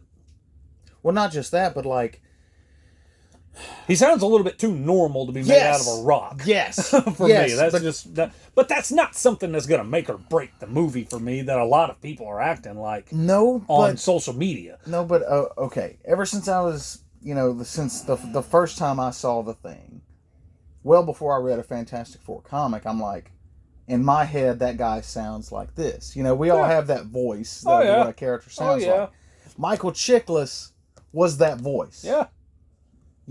And then even the guy in this movie, he had the same kind of like gravelly voice, no pun intended for Ben's appearance. Yeah. And in this new MCU FF trailer, it's just a normal voice. Yeah, it's just normal. Yeah. Another thing of backlash, stupidly, that people are having issue with are his height. He's too short? They believe him to be too short, yes. But you look at him side by side with, like, any of the other members of the family, and he's, roughly the same size. You look at him, and I don't know I'm sure there's been a few iterations of it over the years, but for the most part, I think if you look at the Fantastic Four all side by side with each other, he's not like this. He's not like a Hulk. He's not like this massive. I mean, you can character. See right here. He's pretty much the same height as Johnny. Yeah, can't really tell with Mr. Fantastic there, but he's like, oh, my name's Mr. Fantastic. I'm going to be the tallest. Yeah. So whatever. But so that's pretty much what's happening with the backlash for Ben, which I'm just not. I don't see it. I get the voice. Like, I'll give them that. But again, it's not something that's gonna make or break the movie for me. And as far as the height is concerned, I'm not gonna lie, get over it. Like, now that's nitpicky. One thing I think is odd, and part of me wonders, is it a money saving gesture for special effects? Is the sweater? Oh, just about everybody fully believes that's just saving money, so that they don't have to, like with Chiklis here, right? Where do every single, because practical effects is just basically like, we can't do that. It's like nobody remembers how to do practical effects or whatever, so everything needs to be CGI. So then it's like, well, how do we save money? Oh, just put a sweater on him. We only have to do his hands and face. Right. I mean, in all honesty, it's kind of smart. But at the same time, it's like now you have him... It's a cheat. Like, you have him looking like he's freaking going out in the snow or something, But, yeah, overall, the trailer looks promising. I remember watching it. I had no idea what was coming. I had no idea what all was going to be in there, what they were going to showcase or anything. I just didn't know. And, at first we see like the shadowy silhouette of Galactus. Mm-hmm. And I was kind of like, okay, like getting a little teaser for him. Then we see the back of his head. And I remember I was sitting there like, there he is. Yeah. Like, because even someone who's not a Fantastic Four fan, Galactus. Oh yeah. Like, Yeah. that's not something to shake a stick at. Like that's a big name, like universal threat level. And it's like, he's there. Yeah. There he is. Like, he's gonna be there. He's not the Cloud. And he looks spot on. Yeah, from what we've seen so far, very, very spot on. And it's like, okay. And so, yeah, going into this, having, disliked 3/4 of Fantastic Four media so far, like, I didn't have a whole lot of high hopes for this. Like, you and I have talked at length about that. Like, whenever they would release promo pictures and things like that, I would just kind of shrug my shoulders and be like, I don't care. But no, actually seeing the trailer, like, it does make me a little bit more hopeful. Let's talk about the elephant in the room. I think it's, and it's not really per se for this movie, but for future installments or whatever. Robert Downey Jr. as Von Doom. I'm not on board with it. I'm just not. Now, there is a way I could have been on board with it. I would have been on board with it. Robert Downey Jr. as Doom, in all honesty, could have been a pretty doggone good casting. If he hadn't already been Iron Man for over a decade in the same franchise. Well, okay. I know there's all sorts of rumors about is he a variant? Yeah. I hope that's not the case. Now, do I think Downey has the chops to give us Victor Von Doom? Yes, I do. But he would have to bury himself because, okay, Tony Stark was a B-level Marvel character at best before the Iron Man movie. And then the movie comes out, does gangbusters, and is so popular, in fact, Marvel Comics alters the character in the comics to be more like Robert Downey Jr.'s portrayal, which is very snarky. It seems like he's not acting. He's just being himself. He's just being himself. And that's the very thing I don't want to see. Well, unfortunately, we've already seen that with Ultron. Yeah. Ultron, canonically speaking, in the MCU, was created by Tony. Mm-hmm. So therefore, they modeled Ultron's character off of Tony, kind of, in a way. Yeah. And, I mean, like, they're having little quip battles with each other at times. And it's like, that's not Ultron. Like, no, it's not. And that's what I'm concerned about, is that we've already seen them do it with Ultron. Mm-hmm. I don't want to see them do it with Von Doom. I just don't. Like, I mean, that's not Doom. He's not I'm going to crack a joke, I'm going to say something smart aleck or whatever like that. The only time he would ever really say something, let's be honest here, kind of condescending, was towards Reed. Because he just straight up doesn't like him. That's putting it mildly. Yeah.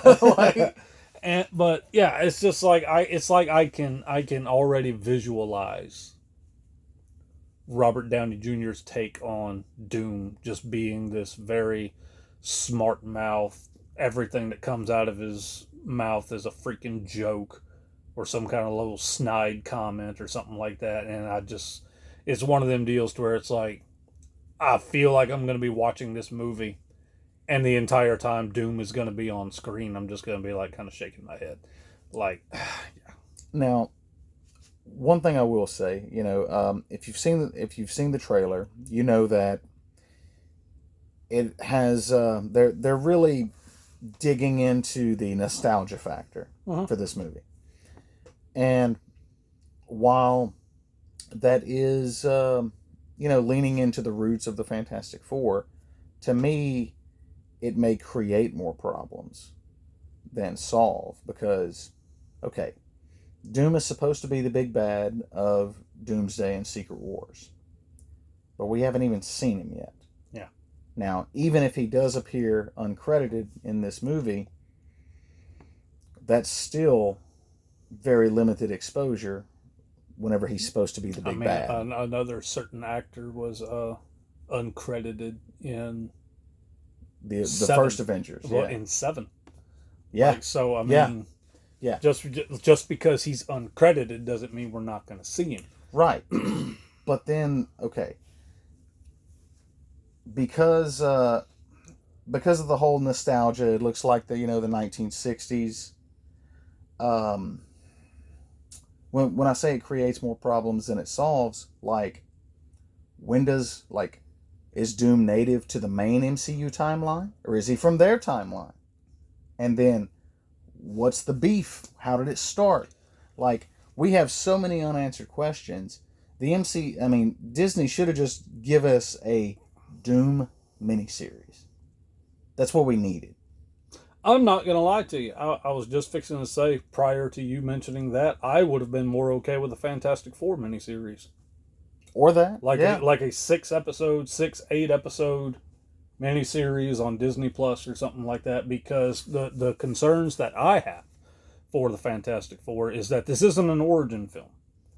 Like, they're very open about this not being an origin film. We're going to see flashbacks, here and there, because there's just going to be some people that doesn't really know the origin of them at this point, but like general audience speaking and all of that. But like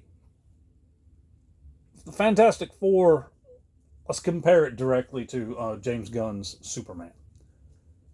Superman doesn't need an origin film at this point. No. Who doesn't know Superman's origin?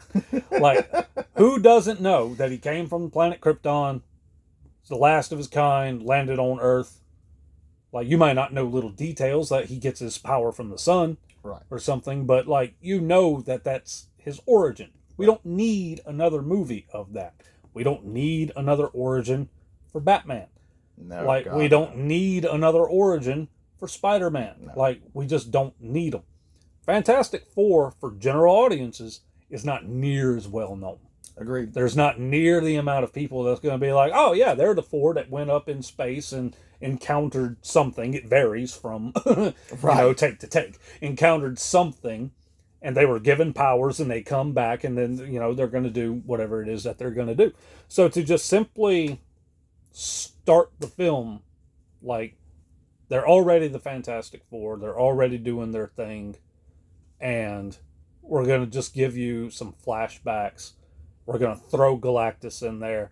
There's a chance that we're going to potentially have Von Doom make a guest appearance, like in a post-credit scene or something like that. You know what I mean? It's one of them deals of, like, if you're making the movie for comic book fans, you'll be okay. If you're trying to make the movie for general audiences, to make a box office giant, or not even really a giant, but something that could at least be in the realm of profit, they're taking a gamble here. And in a lot of ways, I would say it's very, it's kind of coming full circle here. I would say that Fantastic Four First Steps is kind of like the future of the MCU. I completely agree. Because let's be honest here, I know people like to say superhero fatigue.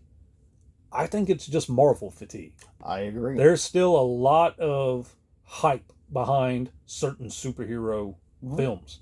If it was superhero fatigue, you wouldn't have seen Joker do what it did, like in 2019. Right. You wouldn't have seen Pattinson's Batman do what it did whenever it came out. Like, you wouldn't have seen, there's serious hype behind James Gunn's Superman. Yeah. Like, you already had the animated show Creature Commandos. Like, very good reception. Yeah. The Penguin on HBO Max. Oh, yeah. Very good reception. It is not superhero fatigue. It's Marvel fatigue because they just kept shelling out and shelling out and shelling out. And after a while, it got to the point to where it became too much to keep up with. It became too much to keep up with. Like you and I have talked about that before, with how difficult it was to really keep up with the MCU, to where it's like, okay, this new MCU movie's coming out. What do I need to watch? Well, you got to watch this Avengers movie, and then you have to watch this standalone movie, and then there's these 2 seasons of this TV show that you need to watch and everything. And it's like, my God, like I don't want to dedicate 10 hours of my life just to go watch a movie. You know what I mean? Nobody wants to do homework to see a film. Yeah. Like, you go watch a film for entertainment, and, and I've heard the argument from MCU fans where it's like, well, if you really love something, well, it's like, okay, well, what if you don't really, like, I'm not going to lie, Black Panther, didn't care. Didn't want to watch it, have no desire to watch it. I've never really given much of a hoot about the character or whatever. If another movie went to come out and they're like, it is 100% essential that you have to see the first 2 Black Panther movies in order to really enjoy this one, well, I'm either just... You'll probably skip it. I'm just going to skip it. Like, I have no desire to watch these other 2 movies. Now, like, and unless this is, like, so essential that it's literally Black Panther 3, I could understand needing to see these. But if it's supposed to be its own separate thing, dealing with an entirely different team, or, like, you know what I mean? Yeah. Like, no. Like, I don't want to do it. And so, yeah, I fully believe that Marvel fatigue has fully set in. There have been some Marvel properties here lately that have not done very much underperformed. Yeah. Like, they may have been in the realm of profit, but we're talking they made $20 million instead of half a billion dollars. Like, so I really think that this is... They need this to be a home run. This is being looked at, because if this fails, all of a sudden now you're like kind of, what about these next 2 Avenger movies now? Like, man, look how much we hyped up the Fantastic Four finally getting under the Disney umbrella, and it didn't succeed. Do we even bother with the X-Men? At this point, then it's like, do we continue with the MCU as we know it? Do we wrap up this MCU and start maybe a rebooted, an Ultimate Universe version, or you know what I mean? Even though the MCU is based on the Ultimate Universe, you know what I mean, though. Yeah. But it's like they need this to be a winner. No, this doesn't need to be a mediocre film. And like it's kind of weird that we're talking about this the way it is, because they already had to do this once. Fantastic Four. And so now it's literally like, once again, it's like they're carrying the Marvel universe on their back, and they're gonna have to save it. Well, and to me, there's some other stuff riding on not just this, but the next 2 Avengers films, with the big bad being swapped out. Originally it was going to be Kang. It's supposed to be Kang, and then we all know what happened there. Well, and there's talks right now that Jonathan Majors may be coming back. Well, yeah, because the lady dropped the charges. Well, not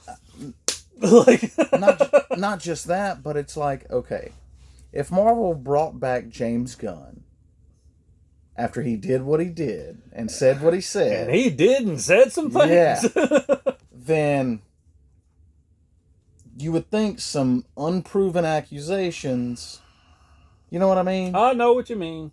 We're going to go no further than that. But, so, I mean, like, who knows? Who really knows at this point? Like, I don't know if I'm intrigued enough in this to want to go see it in theaters. Because I've just gotten to where I'm so selective with what I actually go watch in theaters now. Same. I just don't know if this is going to be one of them. But, I really think the MCU needs this one to be a hit. No, they absolutely do. And the baddie swap from Kang to Doom has only increased the pressure. Oh, yeah. Because Kang was getting some praise. Oh, yeah. This wasn't just, it's okay.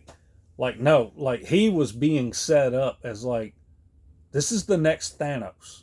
Yeah, Like, and there was a lot of people, like non-comic readers, that was just like, really, this guy is supposed to do it? Dude, you don't know Kang. exactly. Okay, like I'm Kang, a big Kang fan. Kang is a beast of a Yes. character, and it's like, y'all, trust me, this dude is absolutely in position to take the mantle from Thanos as like the next big bad.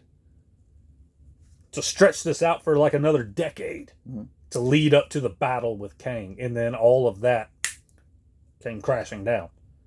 Well, what are we going to do now? I think they scrambled. We need something. We need something to try and draw people back in.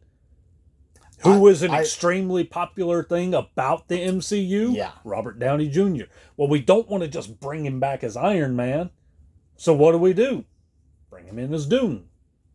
And it has drawn a line. Oh yeah. Like, I mean, he's absolutely not who I would have cast as Doom. I would have gone with Mads Mikkelsen or Luke Evans. And for anybody saying, well, Mads Mikkelsen was already in Doctor Strange. Well, you know what? Look at Chris Evans, okay? Johnny Storm and Cap. Hang it up. get over it. But no, I would have gone with one of those two actors for Doom. And Kang also would have been, because he is a time traveling villain with, I don't know how many incarnations of his character there are. It would have given us something else that's lacking in the MCU, which is another recurring villain. Yeah. And him being a recurring villain is built into his character. Yeah. Like, you get rid of him, he'll come back. Like, yeah. I mean, it's just that, whatever. But yeah, so, we've already had this big shift with the big bads and everything like that.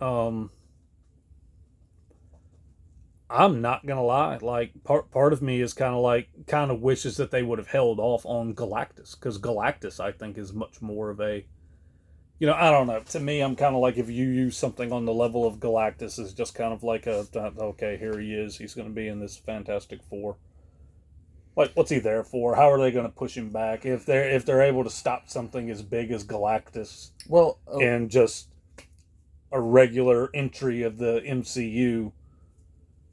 Like, you know what I mean? Like, it's like where to go from there. Well, yeah. Well, okay. I mean, just going from the comics, like, Galactus kind of becomes like somewhat friendly with the FF, but bringing up Galactus leads me to the other issue I have with this movie, and it's not seen in the trailer, and that's the incarnation of the Silver Surfer. Now, from what we know,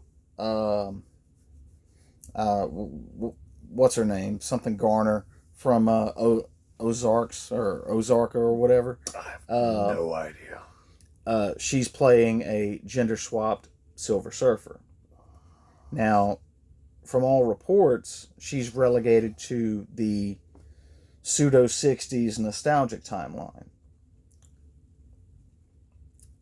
I'm okay with that if that's the case, but why gender swap the Silver Surfer whenever he's not the only herald of Galactus? There are numerous other heralds, some of which are female. Why couldn't they just do that? Who knows? I'm not jumping into that argument. But yeah, I don't know. Like, I'm So yeah, there are definite questions to be answered. I mean, they're gonna have to pull a rabbit out of the hat on this one. Yeah, no, they are. There's a lot of there's a lot of uneasiness about it, and now the trailer, mind you, it did its job. It's a good teaser. It's gotten a lot of people talking. Got you and me making an episode about it. Yeah. Like, I mean, it looks promising. It does. Like, I mean, like I said, I'm not to the point of, I've got to go see that in theaters, and I don't know if I'll ever actually get to that point with it. But I probably will go see this in theaters. This will be the first Marvel movie since Spider-Man: No Way Home that I've seen in theaters.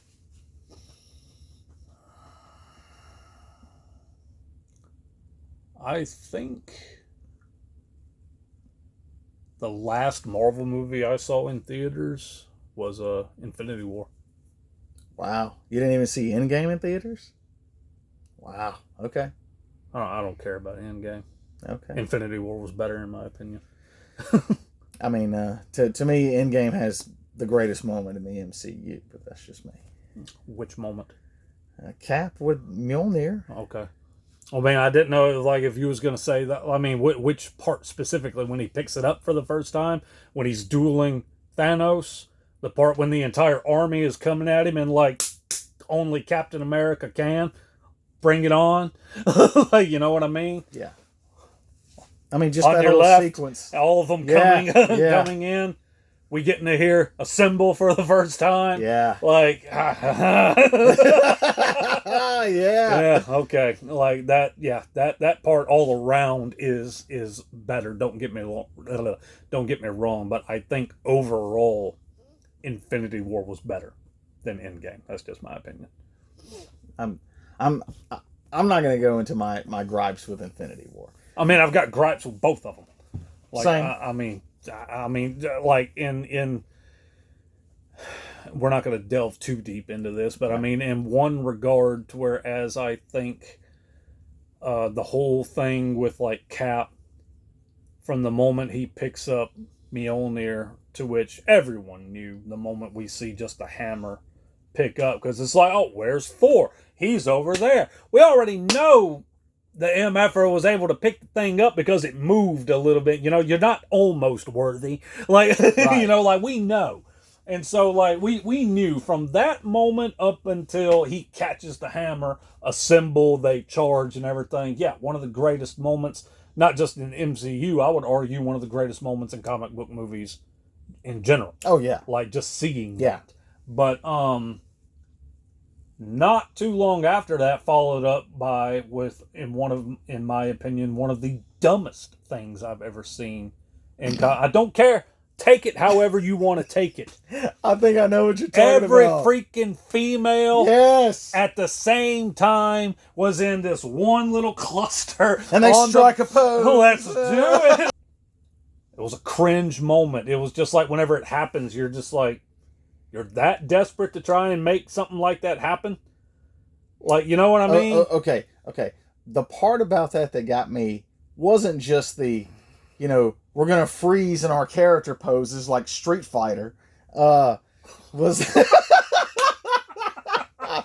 It was the part where you have Captain Marvel, who's supposed to be the most powerful of all Avengers. Don't get me started on that crap. I'm Marvel all the way, okay? To heck with Brie Larson. So, she's supposed to be, just universal scale power, brilliant tactician. Basically, she's got the ball. Yeah. Okay? She's got to run it down the field. She can fly! She's not the only one amongst them who can fly. She flew through one of Thanos' ships, for crying out loud. Like, I mean... And instead of, I don't know, thinking in 3 dimensions and arcing above, she goes straight and boom. Gets yeah, it's like... like, I don't want anyone to think like I'm anti like feminism and all that kind of stuff. Like we're all no. I've got 2 daughters. Like, you got a daughter. I have a daughter. Like we're all equal. I get that, but like I said, there was a better way to handle that than what they did, and it was just stupid. Like I'm not gonna lie, even talk girl power and all that kind of junk. Whenever Scarlet Witch pretty much comes face to face with Thanos, I think every one of us collectively was like, ooh, like she's about to mess him up. Yeah. And then whenever, like that, I mean, in this particular version of Thanos wasn't lying. Because this isn't Thanos from the Infinity War. You know what I mean? Yeah, like, with yeah. all the time travel stuff. and all that kind of stuff. So like whenever she's like, "You took everything from me," and the line where he looked her dead in the eye and was like, "I don't even know who you are."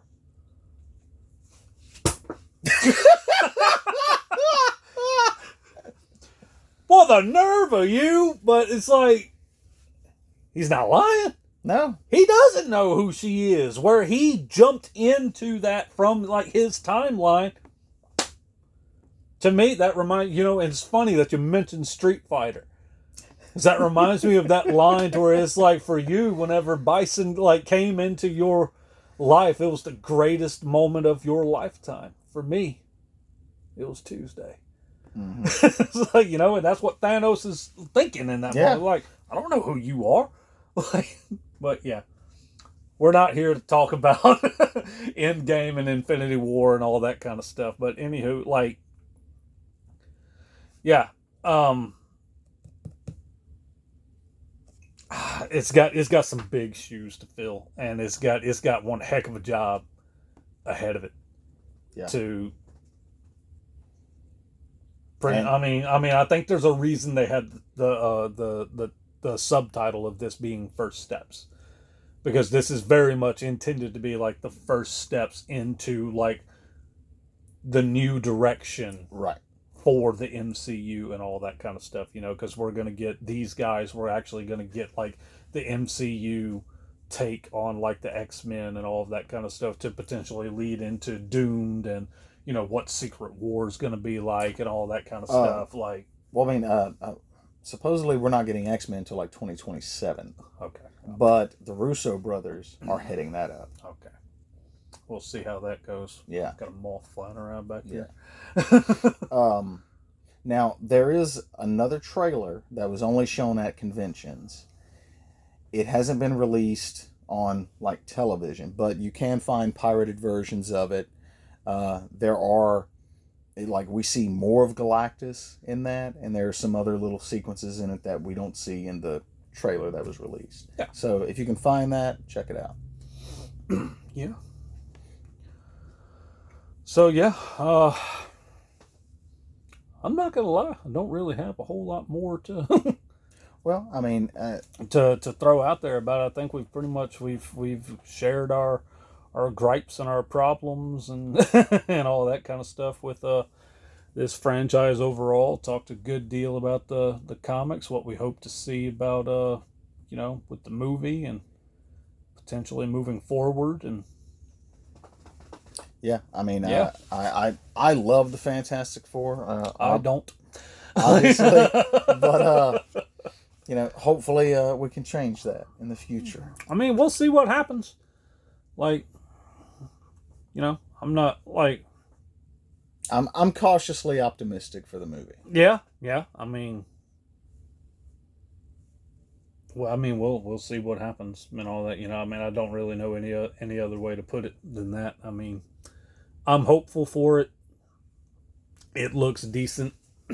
I can overlook some casting decisions and all that kind of stuff just to. I mean, like, okay, we got no choice. Well, yeah, we got no choice. Pedro Pascal is Reed Richards, for better or worse. Yeah, we'll see how that goes. And you never know. He might surprise the hell out of me. And like, okay, I was wrong. Like, I just wanted to shave or grow it out. So that's all. But yeah, check out Grand Design. There is a treasure trove of amazing runs of the Fantastic Four comic. You got Stan and Jack, you got John Byrne, Mark Waid, Walt Simonson, and the amazing Jonathan Hickman run that leads into his 2015 Secret Wars. So, and then the Dan Slott run. So, there's a lot to choose from. A lot of great stories. And really, that's what it's all about. It's just, hey, it's a great story. Yeah. And you know what? If it's not for you, it's not for you. I mean, yeah. So I've got no room to freaking talk. Right. In that regard. I was like, as much as, like whenever we was talking about this movie here, where I'm like, go check it out. try it, don't judge it, and all that kind of stuff. You may watch this and be like, nope, they completely missed the mark, and that was a terrible movie. There's nothing really I can say about it, because how can I sit here and say, no, give this a chance, it's pretty good, when you're like, hey, Kyle, you want to read Phantom? I'm like, no. Like, you know what I mean? Well, I mean, not everybody can appreciate high lactose cinema. Yep. That's what I call it. Yeah. But alrighty, guys, I think that pretty much covers it for this episode. So again, sorry about the if there's any editing things that have and all that junk, and if you guys heard like a few phantom barks here and there and all that kind of stuff, it's just it is what it is. I mean, I've got dogs. Like, and I mean, this isn't our living. We do this for fun. Yeah, like this was a patio converted into a room. So it's like, it is what it is. So, alrighty, guys. Hopefully, even if you feel like commenting and everything out of these 3 dumpster fire films, like, did you like any of them? Did you not like any of them? What's the deal? Have you already seen this movie over here and, like, got something you want to say about it? If you don't mind, like and subscribe and all that stuff. May not be a big deal for you. It's a big deal for us. Helps the algorithm push the videos and all that kind of stuff. Ooh, and we'd we'd really appreciate it and all that. So, all right, I pretty much don't have anything else. Yeah, I'm good. So, all righty, guys, we will catch y'all next time. Later.